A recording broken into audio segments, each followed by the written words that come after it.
Hello friends. Welcome to this video. So my new EP, Boy Meets Boy, is out. And I put a lot of thought into writing these songs. And I wanted to make this video to share some of those thoughts with anyone who wants to go a little deeper into this project. So if that's you, light a candle, make some tea or whatever, and let's do it. So my overall intention for this project, I had come off of writing some pretty heavy and dark music in the project I released before Boy Meets Boy, which was a full-length album called The Way Out. And I was really trying to figure out where I wanted to go, kind of musically speaking. Like, what did I want to write about? Where did I want to sit in the music spectrum, genre-wise, thematically, all that stuff. And I was in my senior year of college when I was working on most of this project, and I think I was really looking for an escape and some hope for the future, and I just really wanted to write a collection of songs that were about love and happiness and finding a loving place in the world, because that's really what I wanted. And you know, I remember watching the show Schitt's Creek for the first time, and one of the things I loved about it the most was that it was telling queer stories without addressing much of the baggage that can go along with being a queer person. And I thought that was so beautiful, because like, as queer people, we have to sort that baggage out in our lives. So it's so nice to have an escape where that's not part of the thing. You know what I mean? And I wanted this project to help queer people imagine a more beautiful life for themselves. So I didn't want to talk about any of the baggage that can go with being a queer person.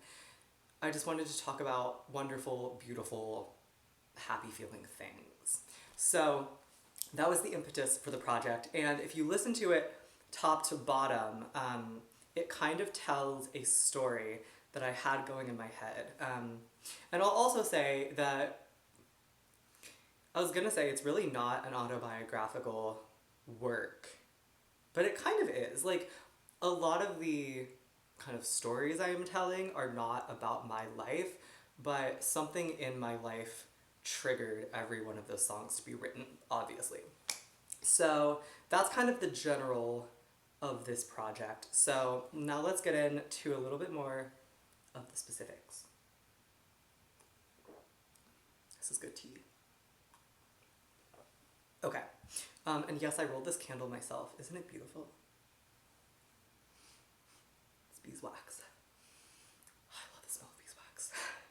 All right, so the first song on the EP is Stories I Read. And I kind of debated whether My Party or Stories I Read would be the first foray into the world of Boy Meets Boy. And I ended up choosing Stories I Read for a couple of reasons. One, I think it's a really nice thesis for the project. If my life was like a story, would there be love for me? That's kind of the central question of like, is there love for me? Does it exist? And then I think the rest of the project answers that. So I picked it for that reason. And also, Stories I Read is kind of the most autobiographical, like real life song on the record. So I got a Kindle for Christmas, I guess 2021, like going into 2022, right? Because this is 2024. Doesn't matter. But basically, I started reading just so many gay romance novels, like the most. I probably read like 30 or something in a year. And I was just like filling myself up with stories about people like me falling in love. And it was so nice, but it was also so frustrating because I was like, this is bullshit. This is bullshit. Where are the meet cutes in my life? Where are the fantasy quests that end up with me finding my, knight in shining armor or whatever. I was like, this is absolutely ridiculous. This is not how it is playing out in my life. And so I asked myself that question: if my life was like a story, what would that be like? And so that story as I read. And I had a really hard time writing the song because it has to serve two purposes. One, it has to be talking about my life and the way I'm feeling. But it's also telling a story inside the song.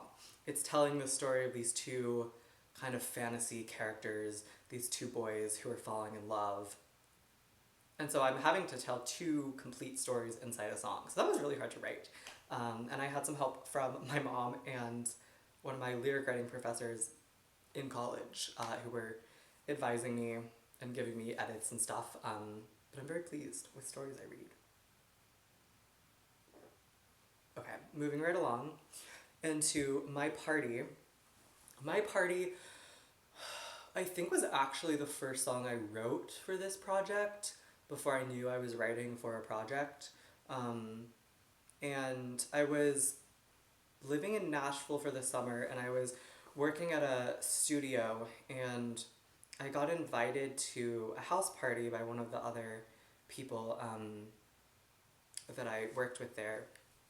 And I just knew like it was not going to be my vibe. I'm a pretty sensitive person to energy, stimulus coming in, just vibes in general. Substances, certainly, I'm super sensitive to. And I was like, oh, this is gonna like be one of those parties that is just like not my vibe right now. But I was like, you know what? I'm going to challenge my social anxiety and exercise my sensitivity, and I'm gonna go.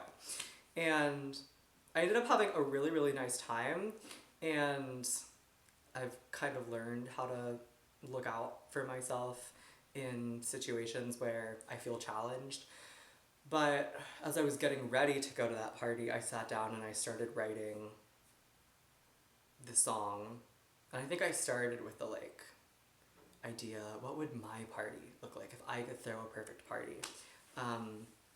And I think some people thought that this song is about like abstaining from something, and that's absolutely not it. I love a cocktail as much as the next person, but I don't know. I feel happiest and I feel best, most relaxed, and like I can have the most fun in a little bit more of like a curated environment with a select group of people, somewhere beautiful, preferably outside. Like, I was not writing about like abstaining from anything or like saying no to like anything, but more, it's really more a song about my journey being a very sensitive person navigating like social dynamics and party culture, something I'm still trying to figure out. So that's what My Party is about, but it's also about celebrating like what you like and getting in touch with yourself and like really finding out like what is actually fun for you. Because I think a lot of us just kind of follow what everyone else is doing, but like, is it actually fun? Are you having fun?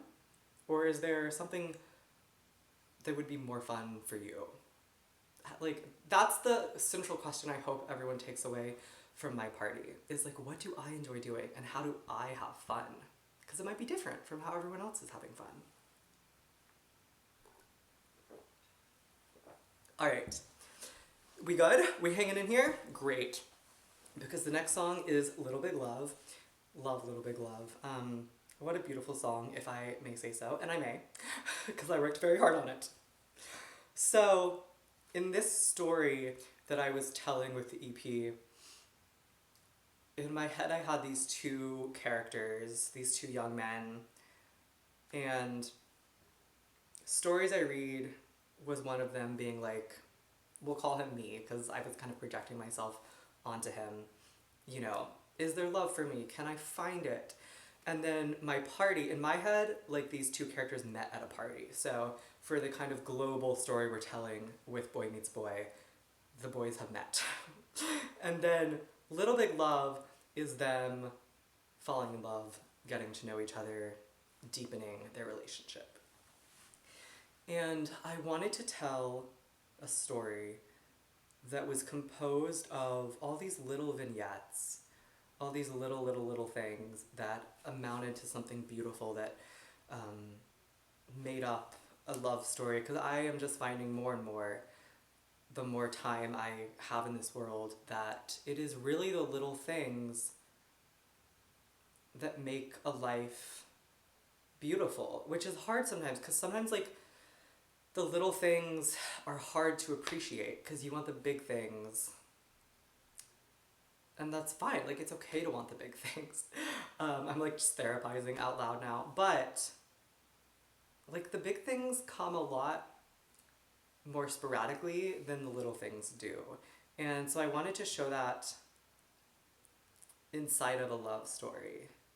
Because I think, especially, like, not that I have a ton of experience in long term relationships, but, like, you know, people, places, things have diminishing dopamine returns. We get a big hit in the beginning, right? We're in our honeymoon phase, and then it just kind of naturally falls off a little bit because our brain gets sensitized to it. And so I feel like love stories are made of these little things, but also sustained by the little things, continuing to stoke the embers and keep the spark alive, so to speak. So, yeah, I get asked, maybe one of the most, like, frequently commented things with Little Big Love is people asking about the line, "Our first date at the Renaissance Fair, I wanted elf ears, so you got me a pair." Because it's so specific, and that actually didn't happen to me, but I kind of pulled it from my life. I was looking for really specific details because I wanted this song to very much feel hyper real, in the sense that the details were so specific that they had to, like, be out of someone's life. And most of them aren't, but this one actually kind of was out of my life because I went to the Ren Fair with my family when I was much younger. And I remember I got these little devil horns, and my brother got these, like, stick-on elf ears. And so I remembered that memory from my life, and I was like, oh, that's, like, a detail that I can give to these two people falling in love. So that line actually kind of did come from my life, but not from a romantic relationship. And what else do I want to say about Little Big Love? I love it. I think it's a great song. I hope I get to live something like it someday. Yeah. Okay. Fourth song is Shiver. I love Shiver so much. It never fails to give me a little mood boost when I listen to it. So, Shiver, the impetus for it came because I was scrolling on social media and I came across a picture of this guy who was, like, a friend of a friend when I was a kid, and I hadn't seen him in, like, many years, and now he's this, like, wilderness, like, wellness dude, and he looked so good. He looked so good. He looked so good. And he was, like, sitting, like, without his shirt on, like, in a river, and I just kind of downloaded the first lyrics to the song, "I Wanna See You Shiver When You Jump in the River." And so then I started writing it, and I think a theme that shows up a lot in my music is, like, escaping reality to, like, get out into nature. And for a long time I thought that was kind of just very face value, but I think it's a little bit metaphorical for, I think, a lot of the people who, like me, are like, I want to go live in a cabin in the woods and, like, go swim in a stream, like, every day, and, like, just kind of go be a little hermit witch in the woods. Like, I think what we're really asking for is, like, we want peace, we want relaxation, we want to feel comfortable in our mind and body. So it's like, it's not that I'm like, oh, I want to go live in the middle of the woods, but it's more like, I just want to feel a certain way in the world within myself, because sometimes things get loud and sometimes life feels really, really hard and challenging, and sometimes it doesn't feel like I have, like, a safe home in my body, you know? So I think that kind of subliminally, that's a little bit what Shiver is about. And some of the other songs on this EP, it's not so much like, I want to go there and do this thing. It's like, I want to be in my life and I want to be in the world, but I want to feel this way. But also, you can just take Shiver at face value, because I think it's a little more intended that way. Like, that's what I was writing about. So now these two characters are into their love story and they're having these beautiful, spontaneous adventures. One of my best friends, when I played this song for her, she was like, Robin, this song is really wholesome and it's also really horny. I was like, yeah, you're kind of right. And so she was like, Robin, your music is wholesome, sexy. And I think that's a great way to describe it. So that is Shiver. And if I had to pick a favorite line, I have a couple favorite lines. I love the, I try to be cool, but I can't not watch you take that t-shirt off. And then I love in the bridge, summer Sundays kissing in the water, making lovers out of friends. Because for a second it sounds like I'm going to say making lovers out of friends. And I just think it's a little clever. Alright, the final song on Boy Meets Boy is called Keep Me. And so these characters, they've been asking, like, is there love for me? Does it exist? They met at this party. They start their relationship. It deepens. They're experiencing joy. They're experiencing home, centeredness. They're experiencing fun and love and all these beautiful things. And I wanted to close it by tuning into a kind of intimacy where when you've been loving someone for a while, like it kind of becomes so intimate. How do I want to say this? I don't want to. I don't want to say it and sound like, because like kind of what I want to say is like people, like the person almost starts to feel like a possession, but I don't want to say that and have that be misconstrued. What I mean is like you come to regard someone like you would maybe like a treasured memento from your childhood. There's history, you love it, it's beautiful, like it stays with you, it moves with you. The line "keep me like a book beside your bed," there's such a casual intimacy about that. Like someone has wormed their way deep enough into your life that they're akin to an object on your bedside table.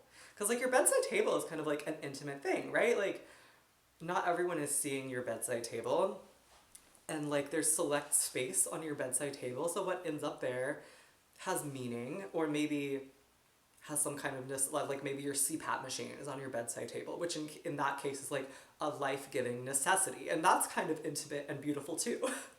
So that's what I wanted to talk about and Keep Me, was loving someone so much that they become akin to like a treasured memento. Like the first line, "keep me like the sweater your mama kept from when you were 3."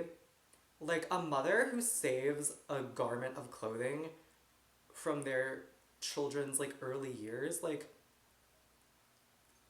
there's a lot of emotional energy like between the mother and that garment, right? Like that's a symbol of like her child, her precious miracle, when they were small, and like that's a beautiful like intimate thing. So I wanted to kind of like compare not the like relationship roles, but like that level of love and treasurability to these two characters.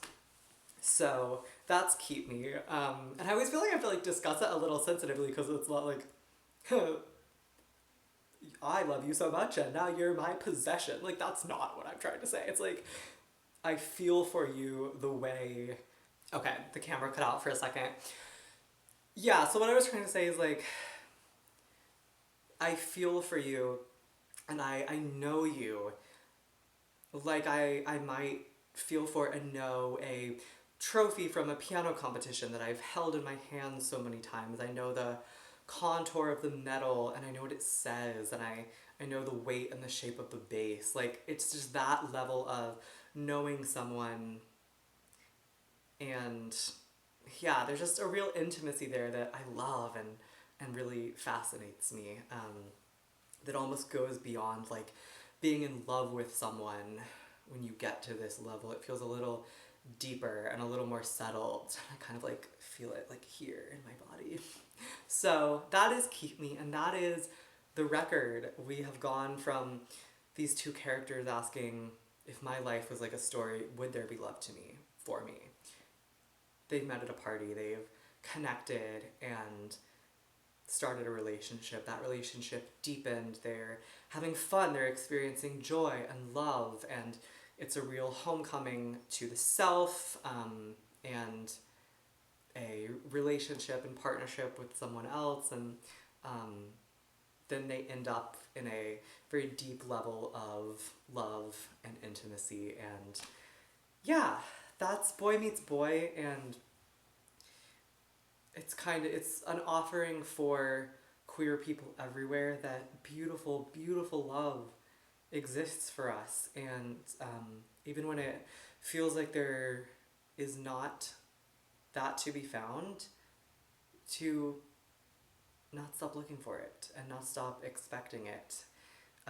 Even if you need to take a little break to be like, ugh, disgusted and like, it's never gonna happen for me. Like, that's okay. You can have a longer term hope and trust and belief, and also have short term moments where you're like, screw this. This is never gonna happen. Like, ah.